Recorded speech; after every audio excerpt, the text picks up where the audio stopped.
She said, life is full of unexpected surprises. And tonight, she will take you back from 35 years ago of what happened to her of unfulfilled, unexpected surprises. Please welcome Franki Coulter.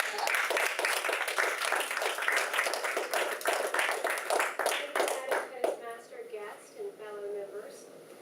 The winter of 1976 was extremely cold for northern Arkansas. It brought more than just snow and ice to the tiny town of Mountain Home.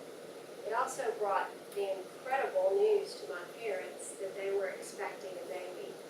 They could hardly believe it. They were almost 40 years old. In just a couple of months, their 18-year-old son would be graduating high school. And they'd recently made the decision to quit their jobs and to go into business for themselves selling fireworks. A baby certainly was not part of the plan. But again, one of life's unexpected surprises. Once the initial shock wore off, excitement did settle in, and the entire family anxiously awaited my arrival. On September 30th, 1977, I was born, and I instantly became the apple of everyone's eye and the center of attention. My brother was my biggest fan and my biggest protector. One of my early memories is of my brother buying me my first bike, which was called Desert Rose, and teaching me how to ride it across the front lawn. Now, because I came along so much later in my parents' lives, their thoughts on what was important were a bit different than when they had had my brother almost 20 years earlier. They had a concern that they would be almost 60 years old when I graduated from high school. They wanted to make sure if something happened to them, I would be able to survive, be successful, and make it on my own. That was really a goal of theirs from the time I was very little. My parents did not have the opportunity to attend college, and so they struggled when they were young to find good jobs. And they had also experienced being passed over for jobs because they didn't have degrees. They didn't want the same thing for me. So my parents always encouraged me to go as far as I could possibly go with my education. So they were very pleased when I graduated from the University of Arkansas with a degree in English, and 3 years later I graduated with my JD degree from the law school in Fayetteville. After I left Fayetteville, I moved to Little Rock. I took the bar exam, and I started working in a small plaintiff's firm here in Little Rock. I represented the plaintiffs, primarily employment law discrimination suits.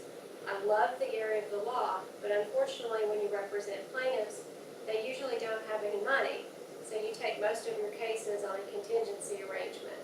So if there was no recovery for the client, the lawyers didn't get paid, despite the work they had put into the case.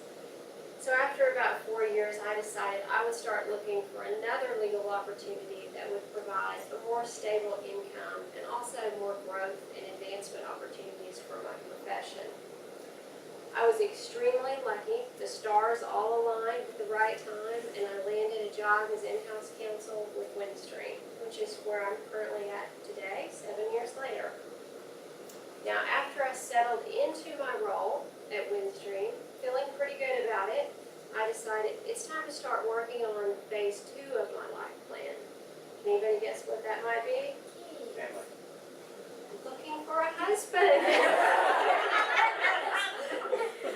So unfortunately, my parents' advice of, can't you find somebody nice at church?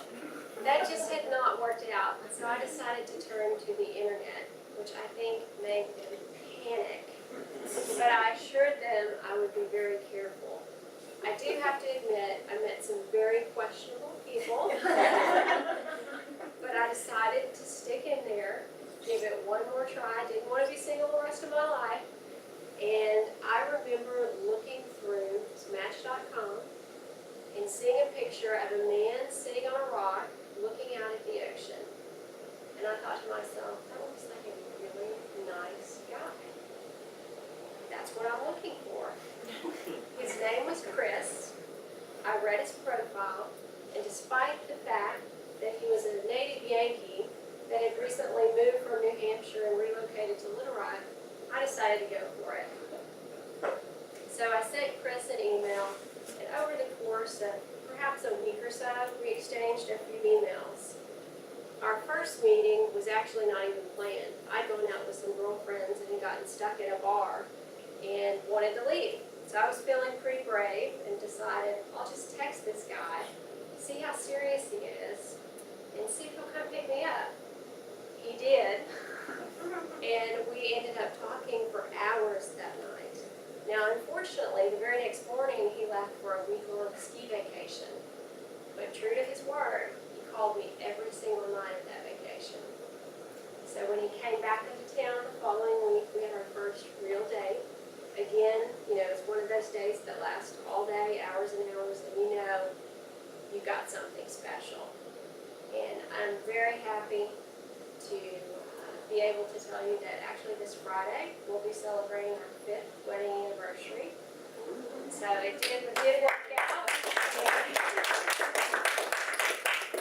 So despite my parents' initial hesitation about shopping for husbands on the internet, it can work out. Just be very careful. But as far as what the future holds for us, I think this year is going to be a very telling year. Chris and I work very hard, we play hard, we like to travel, we like to be outside as much as we can, we like to bike, we like to hike. But at this point, we're really taking some time to reevaluate what is it we want to do the rest of our lives. Do we want to carry the level of stress that we have right now with our jobs? Do we want to make a change? Maybe we want to do the same thing, but maybe we want to do it in another state. So I think this next year will probably bring some pretty exciting life changes for us, and I hope that I'll be able to get to share them with this group. The other thing I want to mention is I'm also very proud, given my parents' initial wish of knowing that their baby would make it on her own and be able to survive, that I have been able to do that. And I know that whatever Chris and I decide to do, or wherever we plan, that we will be successful.